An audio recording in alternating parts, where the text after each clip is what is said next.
지금까지 아브라함의 생애는 대략 이렇습니다. 아브라함은 75세에 하나님께 부름받아 갈 바를 알지 못하고 믿음으로 하나님의 말씀을 쫓아 본토 친척 아비집을 떠났습니다. 아브라함이 도착한 곳은 가나안 땅이었습니다. 하지만 그곳은 빈 옥토가 아니라 거인 같은 사람들이 살고 있는 땅이었습니다. 그러나 아브라함은 그곳에서 하나님께 번제를 드리고 하나님의 축복을 소망했습니다. 그런데 얼마 지나지 않아서 가나안에 기근과 흉년이 찾아왔습니다. 아브라함은 하나님의 약속에 대한 믿음은 온데간데였고 가나안 땅을 등지고 물 걱정이 없는 비옥한 애굽으로 이주를 합니다. 하지만 아브라함은 그곳에서 아내 사레를 애굽 왕에게 빼앗길 뻔한 위기를 겪게 됩니다. 이유는 사레가 너무 예뻤고 아브라함도 자기 아내를 애굽 사람들에게 누이라고 속였기 때문입니다. 만일 하나님이 도와주시지 않았다면 아브라함은 거기서 아내를 빼앗겨 버리고 말았을 것입니다. 그러나 하나님의 도움으로 위기를 벗어난 아브라함은 바로왕의 책망을 받고 추방을 당하다시피 다시 가나안 땅으로 돌아옵니다. 죽음의 위기를 넘긴 아브라함은 하나님 신앙을 회복하는 것 같았습니다. 하지만 다시 시험에 빠집니다. 하나님께서 자식을 주겠다고 약속을 하시는데 기다림의 시간이 너무 길어졌기 때문입니다. 이때 아브라함은 조카 롯을 상속자로 생각을 했습니다. 그러나 롯은 세상을 사랑하여 소돔으로 가버렸습니다. 아브라함은 자기 집에 있는 충성스러운 자기를 닮은 사람 엘리에셀을 상속자로 생각합니다. 그러나 하나님은 그가 아니라고 하셨습니다. 가나안 땅에 온 지 10년이 지났을 때였습니다. 아내 사레가 아브라함에게 제안합니다. 자기는 늙었으니 젊은 종 하갈을 첩으로 맞이하여 자식을 낳으라고 하는 것입니다. 아브라함은 내심 좋았던지 하나님께 묻지 않고 젊고 예쁜 여종 하갈을 첩으로 맞이합니다. 그런데 하갈이 임신하자 여주인 사레를 멸시합니다. 화가 난 사레는 주인의 이름으로 하갈을 박해합니다. 하갈은 살기 위하여서 가출함으로 아브라함과의 임한 평화는 이제 깨어져 버리고 말았습니다.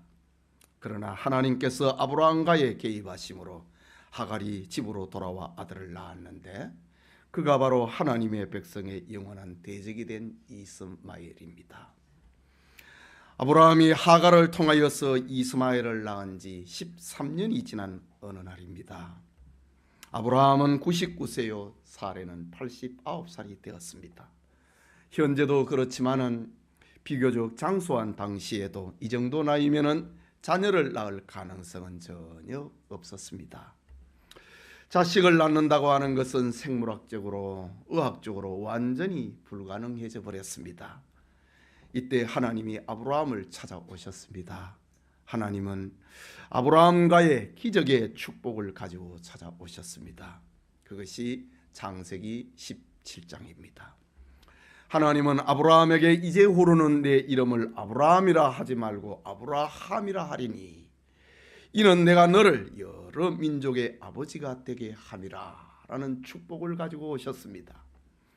내가 너로 힘이 번성하게 하리니 내가 네게서 민족들이 나게 하며 왕들이 네게로부터 나오리라는 말씀을 가지고 찾아오셨습니다. 내가 내 언약을 나와 및 내 대대 후손 사이에 세워서 영원한 언약을 삼고 나와 내 후손의 하나님이 되리라는 약속을 가지고 찾아오셨습니다.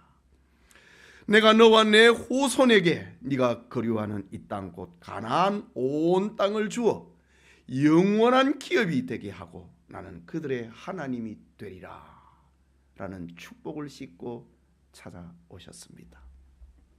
그러면서 하나님은 너는 내 언약을 지키라고 하십니다. 이것은 하나님이 주신 축복의 언약의 울타리를 치고 지키라는 말입니다. 빼앗기지 말라고 하는 것입니다. 하나님의 주권적인 언약의 주의를 집중하고 살라고 하는 말입니다. 하나님의 언약을 기대하고 기다리라고 하는 말씀이었습니다. 그리고 하나님은 이 언약을 잊어버리지 않도록 하기 위해서 아브라함에게 할례를 행하라 라고 하십니다. 할례를 통하여서 매일매일 언약을 기억을 하며 언약을 지키며 살게 하기 위함이었습니다. 하나님의 주권적인 축복 언약은 이렇게 엄청난 것이었습니다. 지난 시간에 받은 말씀입니다. 오늘 본문은 그날 아브라함에게 주신 계속된 말씀입니다. 이 시간 언약의 자손 이삭이라는 제목으로 창세기 강해 계속하고자 합니다. 말씀을 듣는 우리 모두에게 하나님의 은혜가 임하기를 소원합니다. 첫째로 사레에게 사라란 새 이름을 주신 하나님을 봅니다. 본문 15절과 16절의 말씀입니다. 함께 읽겠습니다. 하나님이 또 아브라함에게 이르시되 내 아내 사레는 이름을 사레라 하지 말고 사라라 하라. 내가 그에게 복을 주어 그가 내게 아들을 낳아주게 하며 내가 그에게 복을 주어 그를 여러 민족의 어머니가 되게 하리니 민족의 여러 왕이 그에게서 나리라. 아멘. 여러분, 사레라고 하는 말은 나의 공주라는 아름다운 뜻을 가지고 있는 말입니다. 나의 공주. 말하자면 사레는 아브라함에게 공주와 같은 존재였습니다. 비록 사레가 자식을 낳지 못함으로 마음고생은 하고 있었지만은 아브라함은 자기 아내를 여전히 나의 공주라고 부르며 자신의 변함없는 사랑을 표현했습니다. 그런데 오늘 본문에 하나님이 주신 새 이름 사라는 나의라는 소유격이 빠져버립니다. 그냥 공주입니다. 말하자면 사라는 아브라함 한 개인의 공주가 아니고 모든 사람의 공주, 열국에 존경받는 공주 같은 존재가 된다는 말입니다. 이것은 아브라함과 더불어 사라의 혈통을 쫓아서 출생을 할 유다의 왕통과 모든 인류가 구원 얻게 될 예수 그리스도의 조상됨을 의미하는 것입니다. 여러분, 그런데 하나님께서 사라에게 자식을 주실 것이면 진작에 주시지 이렇게 늦추신 이유가 무엇이겠습니까? 앞서 살펴보았듯이 첫째는 하나님의 전능하심을 보이기 위함이었습니다. 하나님이 아브라함에게 나타나셨을 때의 사레의 나이는 89살이었습니다. 육신으로 보면은 생식 능력이 끝나고 출산은 완전히 불가능하다고 판명된 때입니다. 이때에 무에서 유를 창조하신 하나님의 전능하심이 사라를 통하여서 나타내기 위해서 이렇게 출산의 기한을 늦추어서 찾아오신 것입니다. 또 하나, 사라를 겸손하게 하여서 하나님만 의지하고 소망하도록 하기 위함이었습니다. 사라가 알다시피 65살에 아브라함과 더불어 가나안을 떠나서 저 애굽에 내려갔을 때에 애굽 사람들은 물론 바로 왕도 첫눈에 반할 정도로 빼어난 미모를 가지고 있었습니다. 그는 물질적으로도 부족함이 없는 아브라함의 소중한 공주였고 귀부인이었습니다. 세상적으로 남부러울 것이 없는 여인이었습니다. 그러나 자식 이야기가 나오면은 주눅이 듭니다. 아이 없음을 인하여서 평생을 마음고생을 했고 심지어 자기의 몸종 하갈이 남편의 아이를 갖자 그에게 무시를 당하기도 합니다. 여러분, 세상에는요 아무리 화려한 사람이라 하더라도 다 가진 사람은 없어요. 제가 여러 교인들을 신방을 하고 많은 교인들을 상대를 해보면 밖에서 볼 때는 이 집에도 근심이 있을까? 그럴 정도로 사람들로부터 부러움을 사는 그런 가정도요. 문을 열고 들어가고 차를 한 잔 대접을 받으면서 이야기를 하다 보면 그 집에도 눈물이 있는 거예요. 아픔이 있는 거예요. 하나님은 다 주시를 않았습니다. 하나님께서 사라에게도 다 주시지를 않았습니다.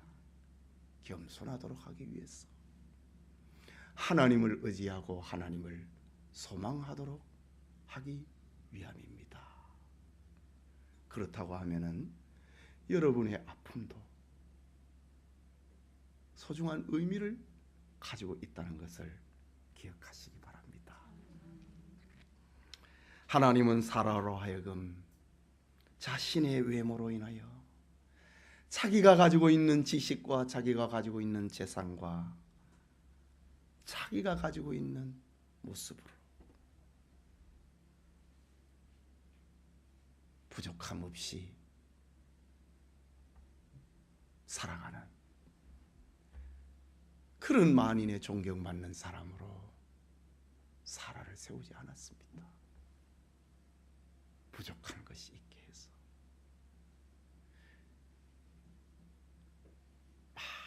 많은 사람들의 공주, 신앙 안에서 정말 기뻐하고 살아갈 수 있도록 하기 위해서 이렇게 90이 된 사라에게 하나님이 찾아오신 것입니다.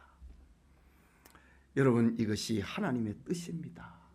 하나님은 때로는 우리를 낮추기도 하시고, 세상적으로 똑똑하고 잘 나가던 사람들이 갑자기 무너지기도 합니다.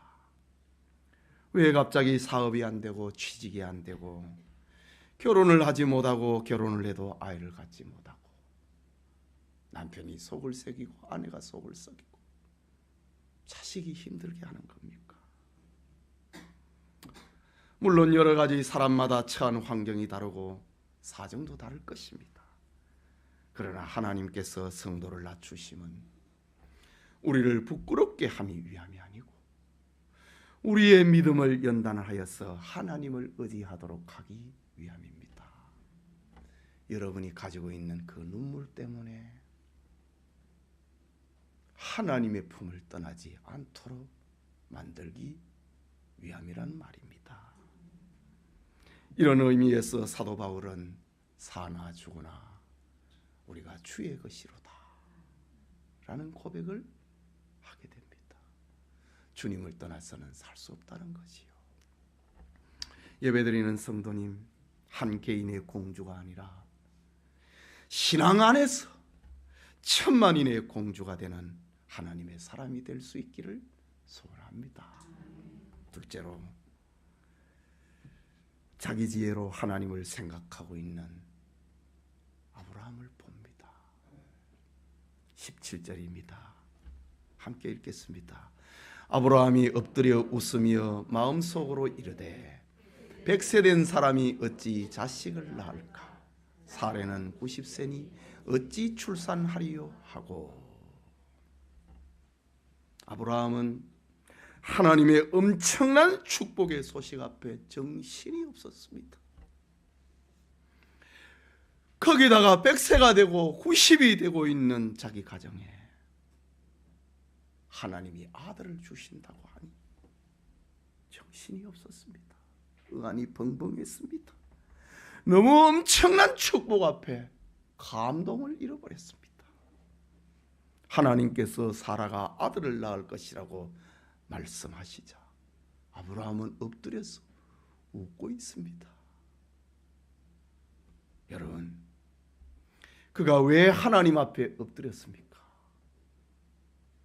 창세기 17장 3절에는 13년 만에 나타나신 하나님 앞에 경배하기 위하여 엎드렸습니다.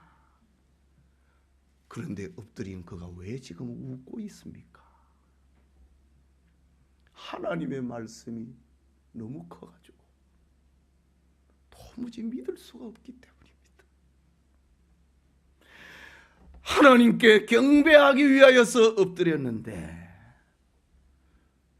엎드려가지고 지금 불신앙의 웃음을 짓고 있는 겁니다.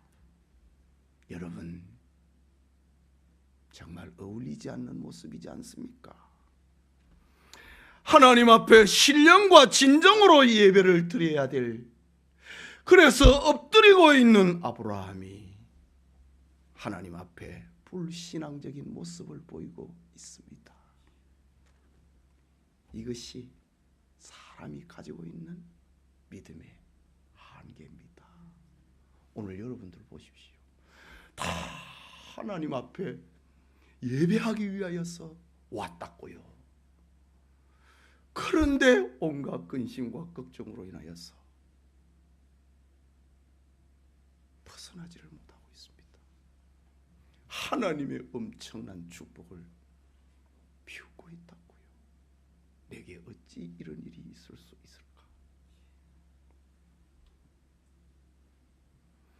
이것이 인간이 가지고 있는 믿음의 한계입니다. 사실 아브라함이 하나님의 말씀을 의지하고 살았다고 하지만은 아직 온전한 믿음의 사람이 아니라고 하는 것이 증명이 되고 있지 않습니까? 하나님을 믿기는 믿는데 엎드려서 웃고 있다고요. 신앙의 웃음이 아니라 하나님 앞에 예배드리러 지금 엎드려 있는데 불신앙에 지금 웃고 있다고요. 어찌 그럴 수 있나 이거지요. 내 나이가 104단이다 이거지. 내 아내 사라가 지금 90이라 이거지요. 복을 주겠다. 아멘입니다. 내가 너를 번성하겠다 하겠다. 아멘입니다. 이 땅을 너와 네 자손에게 영원히 주겠다. 아멘입니다. 아들을 주겠다. 노멘입니다. 이게 우리의 모습이라고요. 이게 뭡니까 지금? 우리의 생각대로 하나님을 믿는 겁니다. 우리의 이성대로, 우리의 상식대로 하나님을 믿는 겁니다.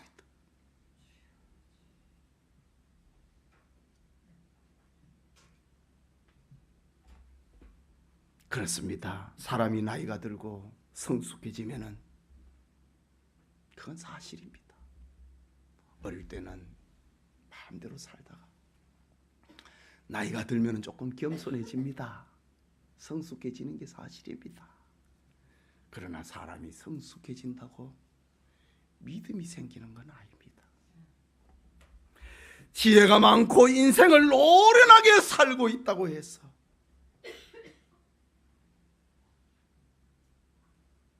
그 노련한 경험이 믿음은 아닙니다. 하나님께서 우리에게 주고자 하시는 믿음은 인간 안의 경험을 통해서 얻어지는 그런 믿음은 없습니다. 참된 믿음은 오직 은혜로만 얻을 수 있습니다. 하나님만이 주실 수 있는 전혀 다르고 독특한 하나님이 주신 은혜가 바로 믿음이라고 하는 것입니다. 그래서 바울은 에베소서 2장 8절에 너희는 그 은혜로 인하여 믿음으로 말미암아 구원을 받았으니 이것은 너희에게서 나는 것이 아니요 하나님의 선물이라. 경험으로 나온 게 아니라 이지. 많이 배워갖고 된 게 아니라 이지. 노련함과 성숙함으로 인하여서 만들어진 믿음이 아니라는 말입니다. 그 믿음은 바로 하나님만이 주실 수 있는 믿음입니다. 여러분, 하나님은 아브라함에게 인간적인 성숙과 경험에서 나오는 믿음을 지금 찾고 있는 것이 아닙니다. 오히려 하나님은 이런 인간적인 믿음이 다 무너지기를 기다리고 계신 겁니다. 그 기간이 부름받은 지 24년이 지나고 있는 이때까지입니다. 그러면은 오늘 우리에게 무너져야 될 것은 뭐라고 생각합니까? 아브라함의 경험과 지식과 노련함에서 나오는 믿음, 그 무너져야 됩니다. 오늘 우리에게도 무너져야 될 게 있다 이거지요. 무너져야 될 믿음이 있다는 겁니다. 그것은 자기 생각과 자기 스타일로 하나님을 믿고자 하는 겁니다. 내가 이해할 수 있는 믿음, 내가 경험할 수 있는 믿음, 내가 생각할 수 있는 믿음, 그것을 붙들고 하나님을 믿으려고 하는 거, 그거 무너져야 됩니다. 그러니 그런 믿음은 아무런 기적도 일으킬 수 없는 인간적인 믿음에 불과한 겁니다. 내가 너에게 복을 주겠다. 아까 말씀드린 것. 하나님 감사합니다. 내가 너를 번성하게 하겠다. 감사합니다. 이 땅을 주겠다. 또 감사합니다. 영원히 이 땅을 네 자손에게 주고 나는 네 하나님이 되겠다. 감사합니다. 내가 아들을 주겠다. 그게 어떻게 되지요? 자기가 이해할 수 있는 것, 자기가 믿을 수 있는 만큼만 믿고 있는 인간적인 믿음의 한계입니다.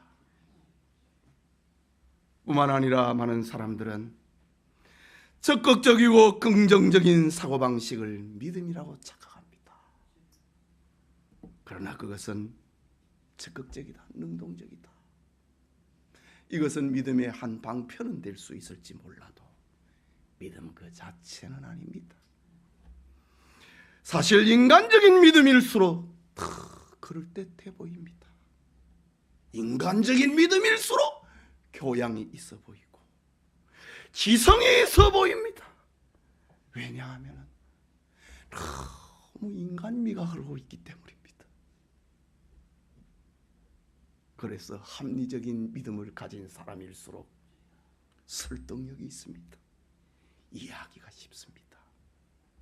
그러나 하나님은 인간의 지혜와 인간의 지식과 인간의 이성과 경험에서 나오는 그 믿음이 무너지기를 기다리고 계신다라는 사실을 받아들이시기 바랍니다.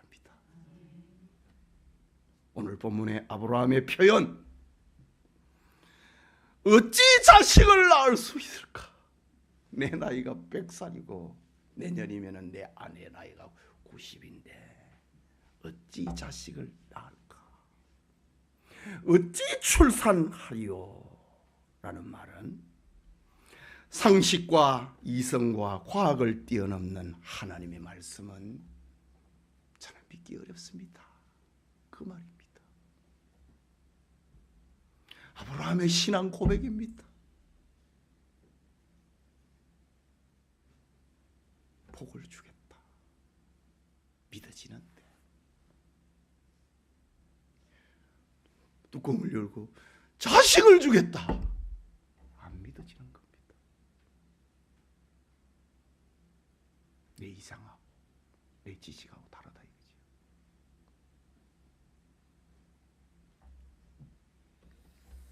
아브라함은 그렇다면은 아직도 하나님의 약속에 대한 전적인 신앙은 아직도 없다는 것이 판명되고 있습니다. 그는 하나님의 약속보다는 환경을 쳐다봅니다. 하나님의 약속의 기적보다는 신체적인 조건을 더 우선하고 있습니다. 이게 무너져야 되거든요. 그러면서 18절에 아브라함이 말합니다. 같이 읽겠습니다. 아브라함이 이에 하나님께 아뢰되 이스마엘이나 하나님 앞에 살기를 원하나이다. 이게 지금 무슨 말입니까? 아브라함은 나이가 많이 들었습니다. 그래서 하나님, 저는 세상을 사는 법도 알고 지혜도 얻었고 제법 세상의 순리도 알고 있습니다. 하나님 앞에서 상식에 안 맞는 말은 할 필요가 없고 내가 하지 않는가, 하나님께 요구하지도 않는다. 하나님께 기대하지도 않습니다. 그런 표현입니다. 그러면서 이성과 합리성을 가지고 속으로 생각합니다. 하나님, 이스마엘이 남이십니까? 이스마엘도 내가 낳은 자식 아닙니까? 그러니 이스마엘을 데리고 살도록 해주십시오. 이 말은 자기 논리로, 자기가 살고 있는 삶의 방식으로 하나님을 설득하고 하나님을 이해시키고, 하나님, 자식을 주는 그 말고 이스마엘이나 하나님 앞에서 살기를 원합니다. 하나님을 지금 이해시키고 있습니다. 하나님을 설득시키고 있습니다.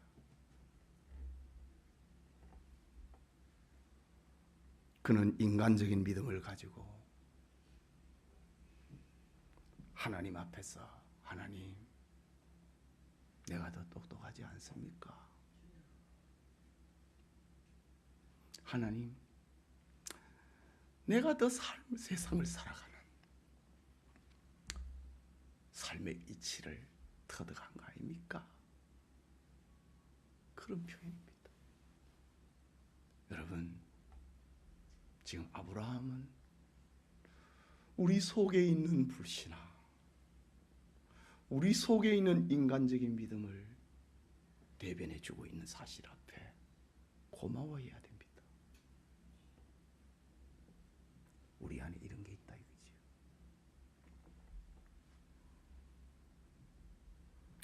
그는 하나님 앞에 자기가 더 똑똑한 사람처럼 생각을 합니다.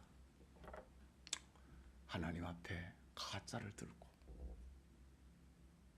이게 진짜니 이게 진짜가 되게 해달라고 하나님 앞에 이해를 시키고 설득을 시키고 자기 주장을 관철을 시키려고 하고 있는 겁니다. 이처럼 아브라함은 아직도 자기가 이해되는 부분에서만 하나님을 믿으려고 하는 겁니다. 믿어지는 한도 내에서만 믿으려고 하는 겁니다. 자기 지혜로 하나님을 생각하고 하나님을 믿으려고 하고 있는, 우리의 내면에 존재하고 있는 것을 끄집어내고 있는 장면입니다. 여러분, 우리도 자칫하면은 하나님보다 더 똑똑한 것처럼, 하나님보다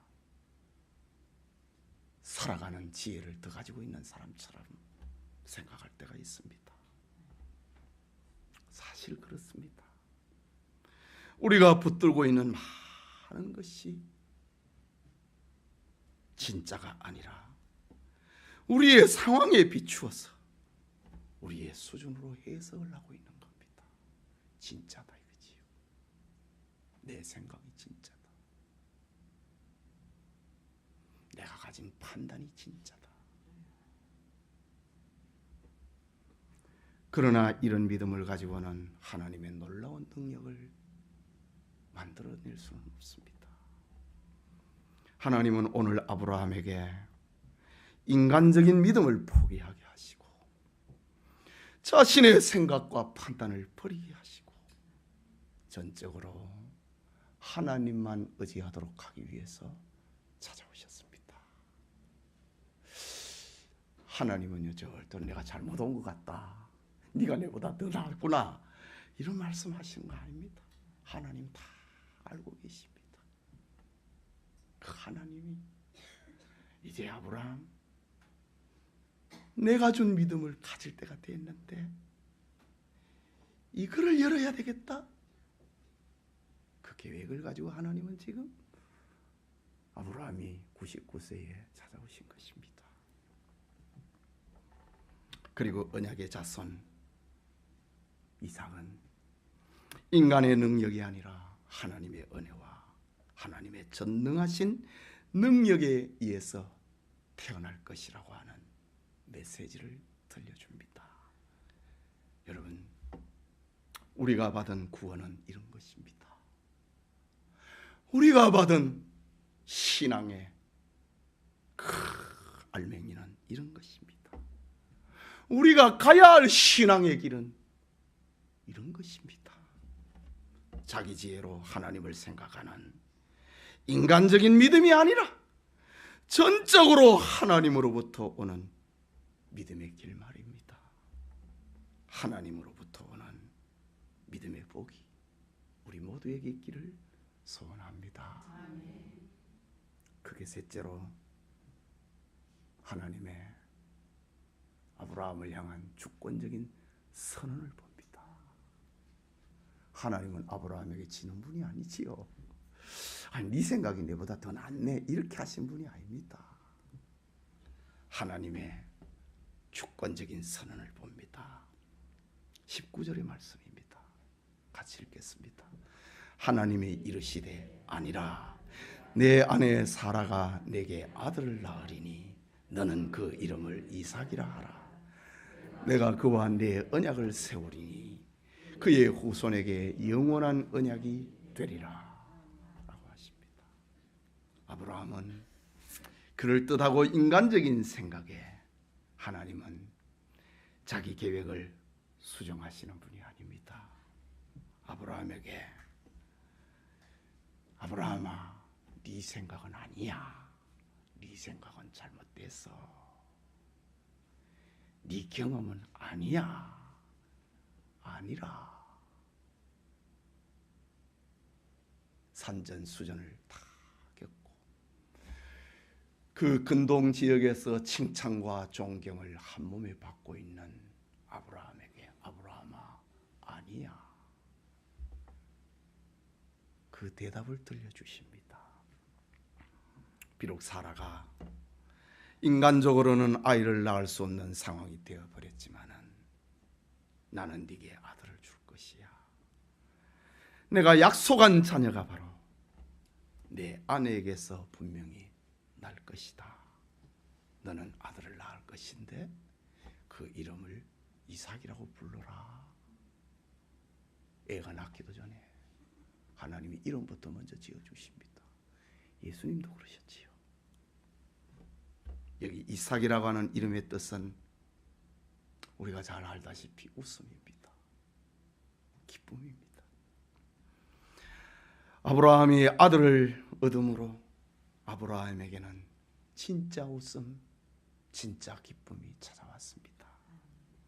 아브라함이 붙들고 있는 이스마엘을 붙들고 있는 웃으려고 하는 거, 기뻐하려고 하고 있는 거, 이스마엘이나 하나님 앞에 살아가기를 원합니다 고집하고 있는 거, 그거 진짜 웃음 아니야.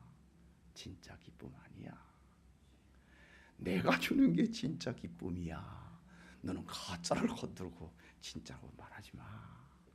그런 말입니다. 이삭은 장차 오실 메시아의 예표이지요. 여러분, 사람의 진정한 웃음과 기쁨은 예수 그리스도로부터 온다는 사실을 알려주고 있습니다. 하나님께서는 약속의 자녀 이삭의 후손을 통하여서 먼 훗날에 태어날 메시아를 바라보게 하시고 이삭을 낳게 하십니다.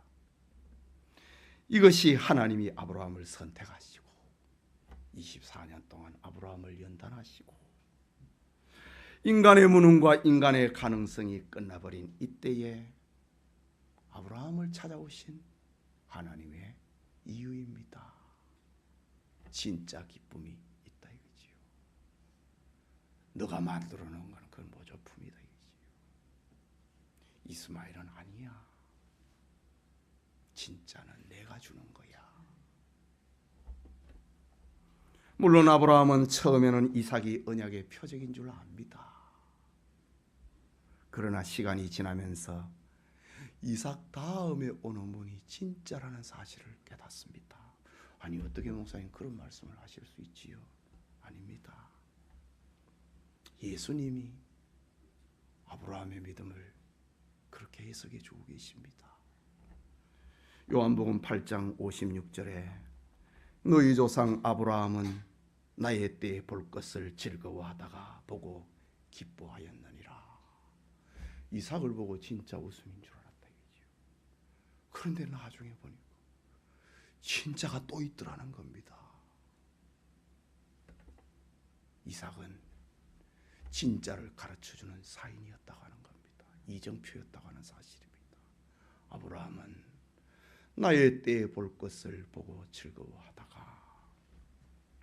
보고 기뻐하였느니라. 아브라함은 진짜 이삭 예수님을 이삭 안에서 보았다는 말입니다. 그것이 22장의 이삭 번제 사건입니다.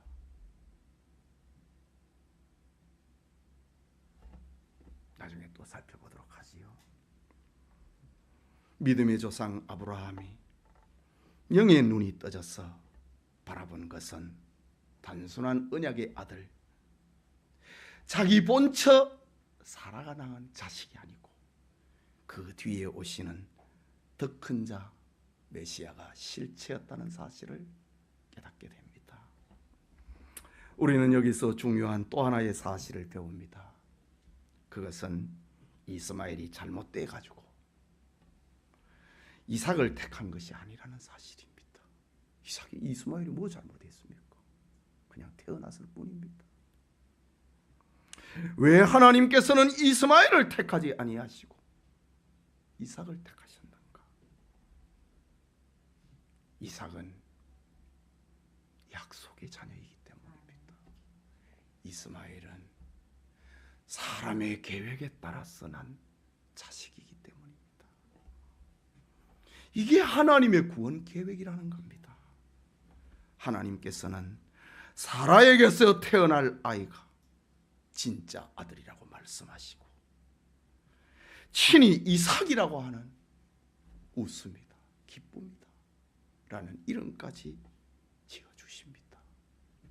임신도 하지 않았는데 이름까지 지어주신 분이 하나님이십니다.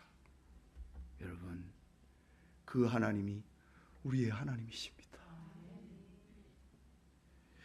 그 하나님이 우리의 미래이십니다. 그 하나님이 우리의 약속이고 우리의 소망이십니다. 깨닫는 은혜가 있기를 소원합니다. 계속해서 20절에서 22절을 봅니다. 이스마엘에 대하여는 내가 네 말을 들었나니 내가 그에게 복을 주어 그를 매우 크게 생육하고 번성하게 할지라. 그가 12두령을 낳으리니 내가 그를 큰 나라가 되게 하려니와 내 언약은 내가 내년 이 시기에 사라가 네게 낳을 이삭과 세우리라. 하나님이 아브라함과 말씀을 마치시고 그를 떠나 올라가셨더라. 하나님은 아브라함의 육신의 계획으로 낳은 아들도 외면하지 않습니다. 이스마엘도 많은 자손을 낳고 번성할 것이다. 그러나 하나님은 이삭과 나는 언약을 세울 것이다 선언하십니다. 이삭은 약속을 따라 낳은 언약의 상속자요, 이스마엘은 육신을 따라 낳은 언약 밖의 후손이기 때문입니다. 사도 바울은 본문의 이 사건을 가지고 자주 구원에 대해서 이야기를 합니다. 구원은 우리의 노력과 행위와 계획과 지혜로 하는 게 아니라는 거지요. 구원은 하나님의 은혜로 받는 것이다. 그것을 설명을 하는 기막힌 예화의 재료로 사용되게 하십니다. 여러분, 앞서 살펴본 것처럼 하나님이 아브라함을 부르고 그에게 약속하신 약속의 자녀를 허락하신 것은 단지 아브라함의 자손이 땅에서 잘 되고 행복한 삶을 살게 하기 위함이 아닙니다. 그와 그 자손을 통해서 세상에 하나님의 복을 전하기 위해서 부르신 것입니다. 오늘 우리에게 아브라함처럼 눈에 보이고 나타난 현상보다 더 큰 것을 깨닫는 하나님의 은혜. 내가 건강하고 내 자식이 잘 되는 거, 그걸 위해서 나를 부른 게 아니구나. 더 큰 것을 깨닫는 하나님을 보는 그런 은혜가 있기를 소원합니다. 오늘 권사님 기도하시면서 하나님의 길을 우리가 잘 모르는데 그 뜻이 나타나기를 위해서 기도하셨습니다. 그렇습니다. 내가 계획하고 있는 것, 그거를 충족시키기 위해서 하나님이 우리를 찾아오시는, 하나님이 우리에게 이용을 당하시는 그런 분 아닙니다. 우리가 하나님 앞에 쓰임을 받아야지. 그게 행복입니다. 그게 축복입니다. 하나님 앞에 아브라함이 쓰임을 받고 사라를 통하여서 이삭을 낳았다고 하는 그것이 아브라함의 불행이 찾아왔으면 아닙니다. 그게 진짜 행복입니다. 마지막으로 아브라함의 순종을 봅니다. 23절에서 27절까지 말씀입니다. 우리 같이 읽겠습니다. 이에 아브라함이 하나님이 자기에게 말씀하신 대로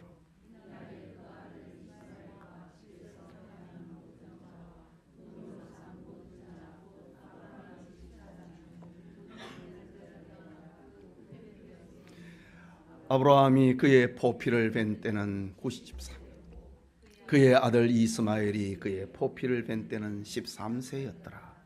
그날에 아브라함과 그의 아들 이스마엘이 할례를 받았고 그 집의 모든 남자 곧 집에서 태어난 자와 돈으로 이방 사람에게서 사온 자가 다 그와 함께 할례를 받았더라. 여러분, 인간적인 믿음을 가지고 살아가는 사람들은 머릿속에서 항상 복잡합니다. 머리를 굴리느라고 너무 분주합니다.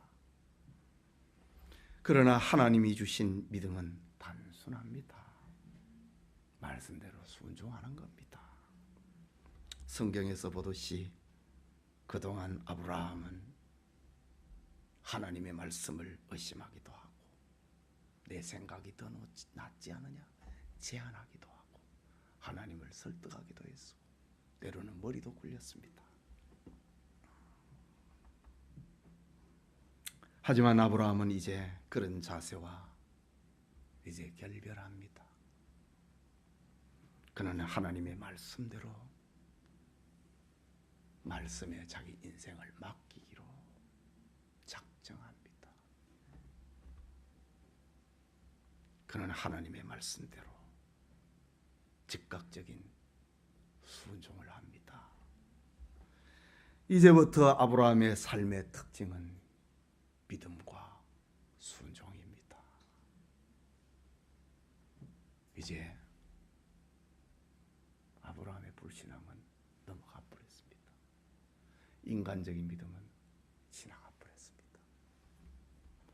아브라함은 하나님의 말씀에 따라 자신을 비롯한 그 집안에 있는 빈부 귀촌을 불문하고 모든 남자에게 할례를 행합니다. 아브라함은 하나님이 주신 믿음, 하나님이 원하시는 믿음의 사람으로 거듭납니다. 여러분, 저는 오늘 우리의 마음속에도 지금까지 있던 인간적인 믿음과 결별하기를 원합니다. 하나님이 주신 믿음, 하나님의 말씀에 자신을 의탁하는 믿음, 순종하는 믿음, 거룩한 믿음, 성령의 믿음, 주님의 보혈의 피에 적셔진 믿음을 갖게 되기를 원합니다. 하나님의 믿음을 가진 사람은 복잡하지 않습니다. 그러나 인간적인 믿음을 가진 사람은 이것저것 생각해야 되니 이스마엘도 생각해야 생활도 생각해야 되고 너무 복잡합니다. 인간적인 생각이 우리를 지배할 때에 참을 이룰 수가 없습니다. 이리저리 뒤척이게 됩니다. 그러나 하나님의 말씀에 기초를 둔 사람은 단순합니다.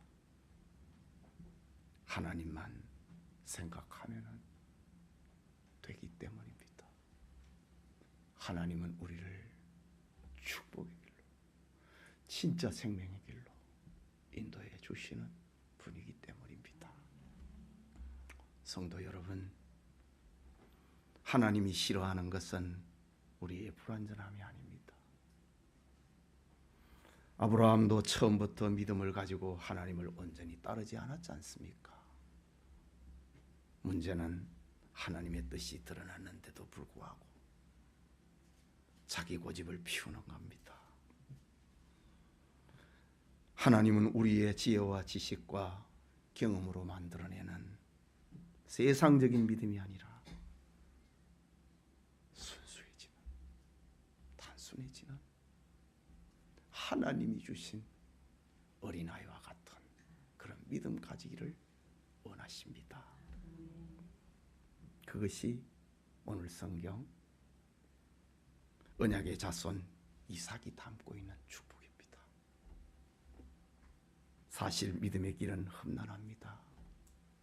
기적이 아니면은 때로는 길이 보이지도 않기 때문입니다. 그러나 하나님이 주신 믿음은 발을 들여놓으면은 길이 열립니다. 하나님은 역사적인 교훈을 우리에게 주셨습니다. 여호수아와 이스라엘 백성들에게 요단강이 갈라지면은 요단강이 갈라지면은 너는 건너가라 이렇게 말하지 않았습니다. 네 발을 요단강에 밟으면은, 요단강에 들여놓으면은 흘러내리던 물이 끊어질 거다 라고 말씀하십니다. 이처럼 믿음은 하나님과의 바른 관계에 들어가고 그 앞에 머물러 있게 만드는 진짜 은혜의 수단인 것입니다. 여러분, 이제 아브라함은 손에 쥐고 있는 모든 것을 내려놓았습니다. 복음성과 다 내려놓고 하나도 안 내려놨어요. 다 내려놓고, 이건 아브라함이 지금 할 수 있는 말이에요. 하나님을 체험한 아브라함이 할 수 있는 말이고, 노래를 위한 노래 다 내려놓고 그거 아닙니다. 하나님을 체험을 했던 아브라함은 손에 쥐고 있는 걸 다 내려놓고 하나님이 말씀하신 대로 다 할례를 받습니다. 이제부터 아브라함의 삶에서 하나님이 움직이기 시작하십니다. 소돔성의 멸망사건, 하나님과 친구처럼 대화합니다. 저 아비멜렉과의 조약, 그라리 왕 아비멜렉이 하나님과 함께하고 있는 아브라함이 겁이 납니다. 스스로 찾아와갖고 우리와 조약을 맺자 라고 합니다. 그리고 이삭의 번제 사건, 하나님이 죽은 가운데서도 다시 살리실 줄로 믿고 이삭을 진짜 번제로 드리려고 했습니다. 인간적인 믿음을 계속 가지고 있다면 우리가 움직여야 됩니다. 본인이 열심히 돌아다녀야 됩니다. 그러나 하나님이 주신 믿음을 가지면 하나님이 움직이십니다. 사람이 찾아옵니다. 거래처가 찾아옵니다.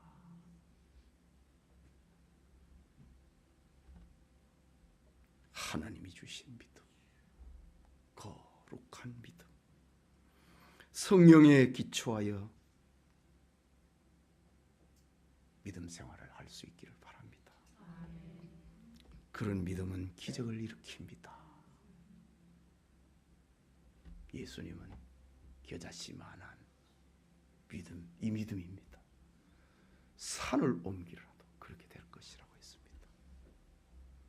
왜냐하면 그것은 인조 믿음이 아니고 하나님이 주신 믿음이기 때문입니다. 예배드리는 성도님, 아브라함이 받은 믿음과 언약의 자손 이삭의 축복이 오늘 주의 말씀을 듣는 우리와 함께 하기를 소원합니다. 우리 같이 기도합시다. 말씀을 받았습니다. 여러분이 오래 믿는다고 믿음이 생기는 거 아닙니다. 아브라함은 참 처음부터 하나님 앞에 직접 부름받은 사람입니다. 그런데 24년이라고 하는 세월이 지났다고 해서 성숙한 믿음이 되는 게 아닙니다. 그걸 내려놔야 됩니다. 그걸 깨야 됩니다. 여러분이 믿을 수 있는 만큼만 믿고 있는 거, 그거 내려놔야 됩니다. 내 생각이 더 옳지 않느냐고 하나님을 설득하고 있는 거, 그거 내려놔야 됩니다. 가짜를 붙들고 진짜인 줄 알고 흔들고 있는 거, 그거 내려놔야 됩니다. 말씀을 생각하고 하나님이 주신 참 믿음으로 나를 인도해 주시고 그 믿음을 가지게 해 주십시오. 그것이 역사하는 힘이 있는 겁니다. 기도합시다.